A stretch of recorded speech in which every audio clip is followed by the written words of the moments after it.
Faze clan players hated Elige. Zontex is still with Spirit, which could cost Tn1r his major stickers. Monesi goes emotional. G2 official roster changes. And much more. Hello there, friends. This is CS2 News Hub. Without further ado, let's get straight to it. We shall start today's video with some fresh org news. Gentlemates have officially entered CS2. Finally. If you remember back when 3D Max were struggling financially, Gentlemates wanted to buy out their roster, to break into the tier 1.5 scene and then develop. That deal fell through due to lack of funds, but the org didn't give up. This time, instead of the French, they've decided to sign the Spanish squad Iberian Soul, former teammates of Senpai's from Movistar Riders. The team has been holding their own on the tier 2 scene, even taking down names like Fnatic, Foot and Saw. And now with the support of a huge org and Gentlemates have the money, well, I guess Iberian Soul can make a real impact, so don't be surprised if we start seeing Gentlemates popping up at tier 1 events very soon. Speaking of roster moves, MIBR decided to follow in Furia's footsteps and move towards an international lineup, even despite their name basically being made in Brazil. Nevertheless, they decided to bench safe, and on loan they brought in a young AWPer Klim from G2 Academy. The 19-year-old Russian sniper has already posted an impressive 1.32 rating on the tier 2 scene, but whether he can keep up with that level on tier 1.5 is still a big question. Especially since he doesn't really speak Portuguese and there's no one like Yekinder on the team who can basically translate and help, like in Furia,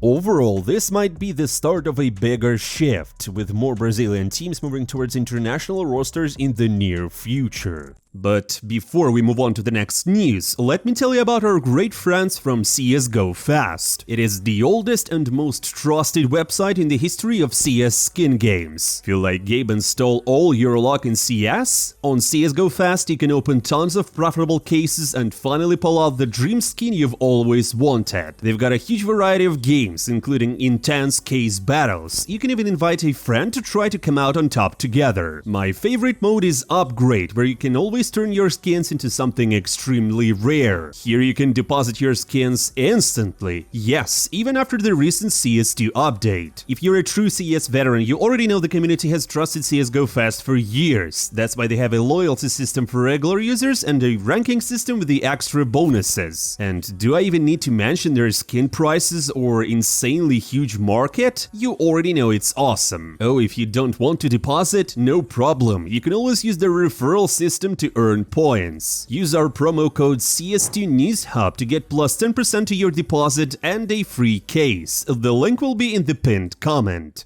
Speaking of G2, Monesi recently revealed his favorite esports memory, his transfer to the Samurai. Ilya said that was the moment when he really started to grow, both as a player and as a person. Monesi is especially grateful to most of the G2 players and the staff, and above all to Niko, who he now plays alongside shoulder to shoulder in Falcons. As for the worst memories, he mentioned the tough periods when his stats dropped and it became really hard for him to play. Speaking of rough moments, we now know the real reason behind Elige's kick from Faze. Turns out it wasn't just that things didn't click. The truth is, the players literally hated him. And the one who started it all was Frozen, who even threatened to leave for Na'Vi if changes weren't made. Sure, part of the blame falls on the whole team, but situations like this happen. But what's really strange is that Faze didn't make the move during the shuffle period, only after it, and mainly because of Frozen's ultimatum. And yeah, this part also confirms that if Faze clan one day just falls apart, Frozen will go to Na'Vi, most likely,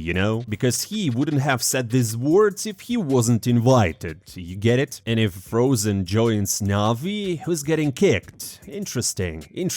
Sticking with roster shuffles, we just have to tell you about this official announcement. G2 have parted ways with Snax. The Polish legend has left the bench and has become a free agent. To mark the moment, the organization decided to drop a wholesome farewell video, wishing their former captain well as he heads into free waters. Where Snax will go next is still unclear. In today's scene, IGLs are in high demand, since very few players are willing to sacrifice stats and personal shine for the sake of the team. So there are basically two options, maybe three. Snax can return to the tier 2 grind, for example together with Simple, or maybe a bigger org will come calling, or he will just retire and chill. What do you think, guys? Drop your ideas for Snax in the comments below. Speaking of captains, we just can't skip over the tier list of top IGLs made by none other than Apex, arguably the strongest leader of the last season, and you know what? He took it seriously. At the bottom tier, he put Hunter, who still hasn't fully proven himself, and Biguzera, whose team struggles with consistency. That's super logical because these two guys are only at the beginning of their IGL paths. In B tier, Apex placed Kerrigan, Major, Kexan, Shui, and ZTR. I mean, I get all of them, but Kerrigan? Really? Okay. In A tier, things get spicier. Hooksy, who he believes can massively boost Astralis, Alexi B, who's slipped a bit but still really great, and unexpectedly Fallen. Finally, in S tier, the best of the best, Apex named obviously himself, Brolin, Chopper, and Blitz. Overall, you know what, guys, judging by HLTV's current rankings, it's really hard to argue with that logic. Drop your tier lists of IGLs and captains in the comments below, or just tell us if you completely agree with Apex. Now, where will all these IGLs show up next? Pretty soon we've got IEM Chengdu, and the full team list is already locked in. The participants are Vitality, Spirit, Mouse, Navi, Falcons, the Mongols, Faze, Astralis, G2, Furia, VP, Heroic, Pain, Tyloo, 3D Max, and Lin Vision. Stacked with a $1 million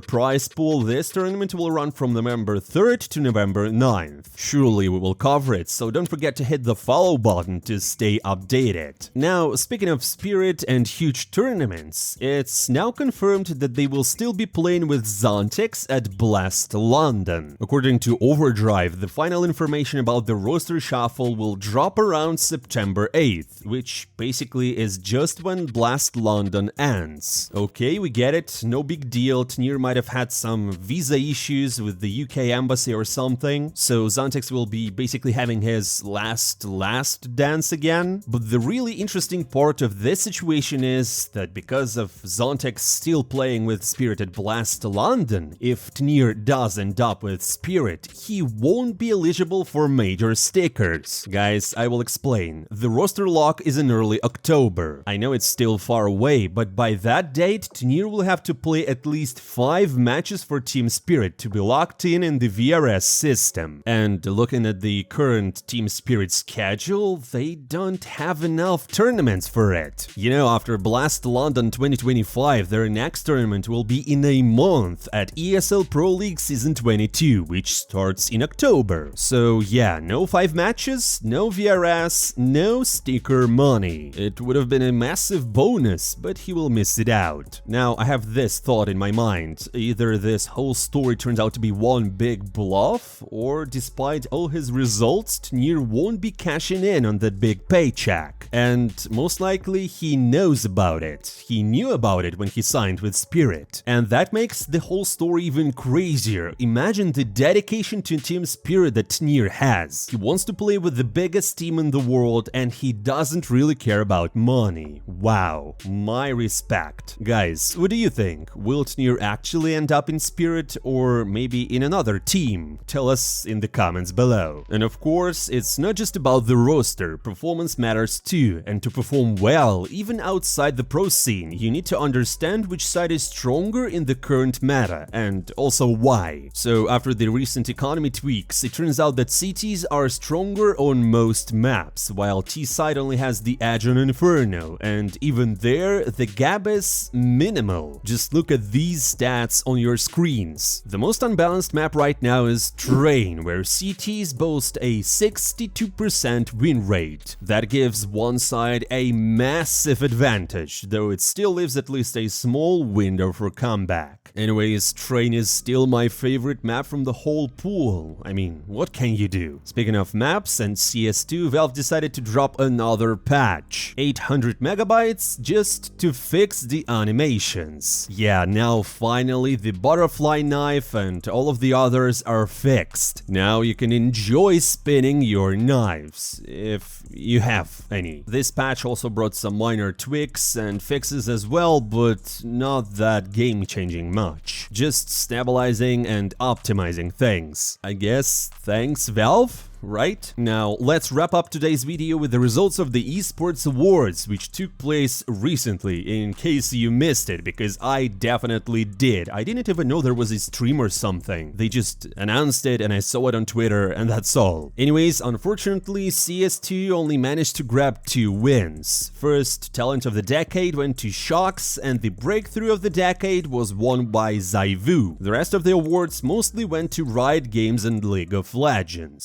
Sadly enough, CS still isn't that popular in Asia, where those titles dominate with massive fan bases. But honestly, it's not a big of a problem really, because who cares? Here on a side note, I also wanted to mention that Wikipedia won the Best Coverage Platform of the Decade award, and you might ask, why not HLTV? Well, basically the answer is the same. It's only about CS2, while Wikipedia covers, I guess, everything? So that's kinda logical. My friends, don't forget that Blast London qualifiers are live. We will cover them in the next video, but for now, that's all for today. Thank you for watching. Don't forget to hit the like button, to follow the channel, and drop by in the comments below, because it helps us develop a lot. And also check out our shorts section. We're not saying goodbye for a long time. See you soon.